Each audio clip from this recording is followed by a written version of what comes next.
Boa tarde, meus amigos. Sou o suboficial Paulo Freire. Com Deus sempre somos vencedores. Quero hoje falar sobre as manifestações marcadas para o dia 20, 21 e 22 de outubro de 2020 em Brasília.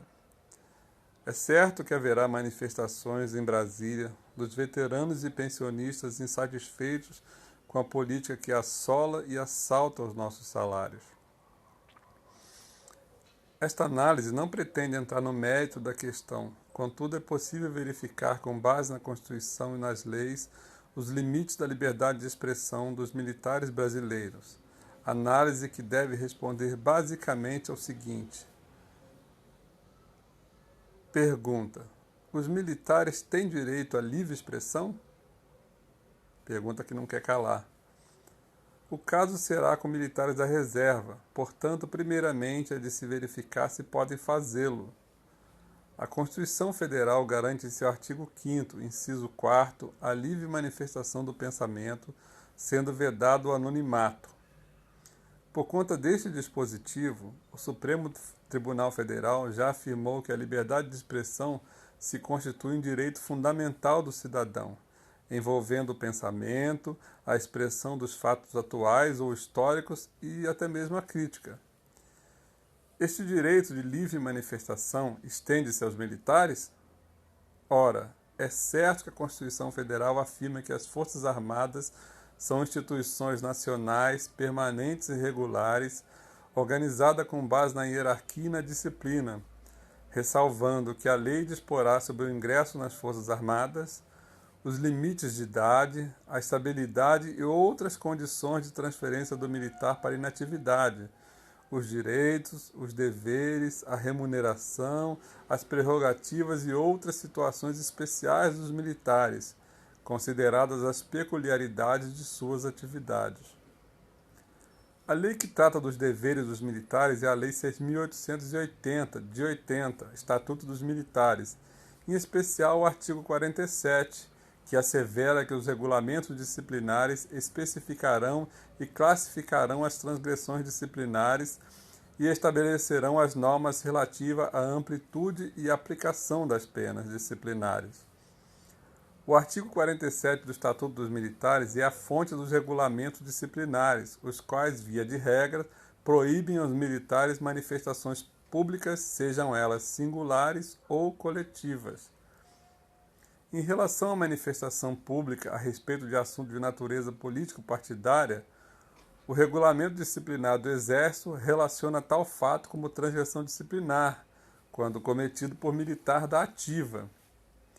O regulamento disciplinar da Marinha, conquanto tenha disposição semelhante ao prever transgressão no fato de manifestar-se publicamente a respeito de assuntos políticos, parece estar se dirigindo apenas aos militares da ativa, já que a segunda parte da transgressão, ligada pela conjunção ou, se refere a tomar parte fardado em manifestação de caráter político-partidária, e o uso de fardamento, via de regra, é exclusividade de quem está na ativa.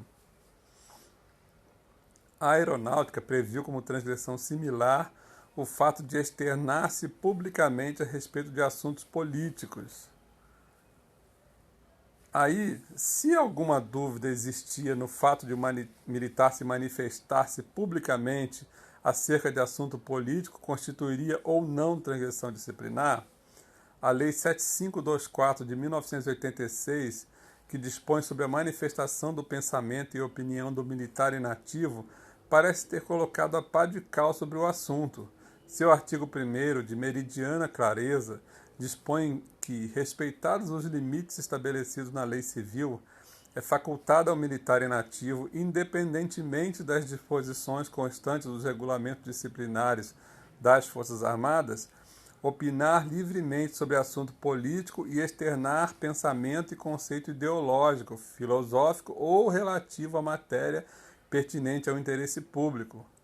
Seu parágrafo único dispõe que a faculdade assegurada no artigo não se aplica aos assuntos de natureza militar de caráter sigiloso e independe de filiação político-partidária. A referência à filiação partidária é por demais importante, visto que nos termos do artigo 142 Número 3, inciso 5º, o militar, enquanto em serviço ativo, não pode estar filiado a partidos políticos, o que se pressupõe, sem sombra de dúvida, que o militar inativo pode.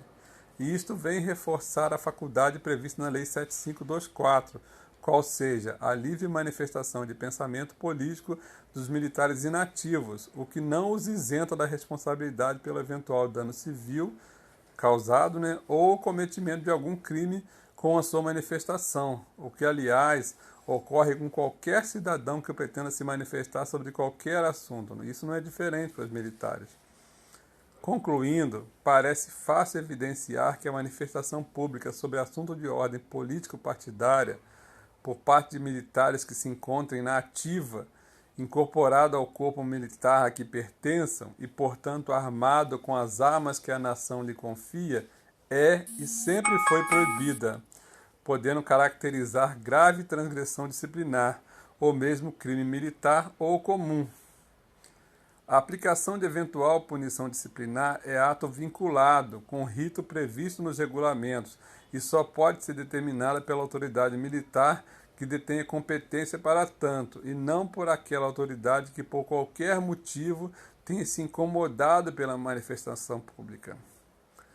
Já em relação aos inativos, a lei lhes faculta este direito. Portanto, sua manifestação é livre. Manifestação livre é diferente de manifestação impune.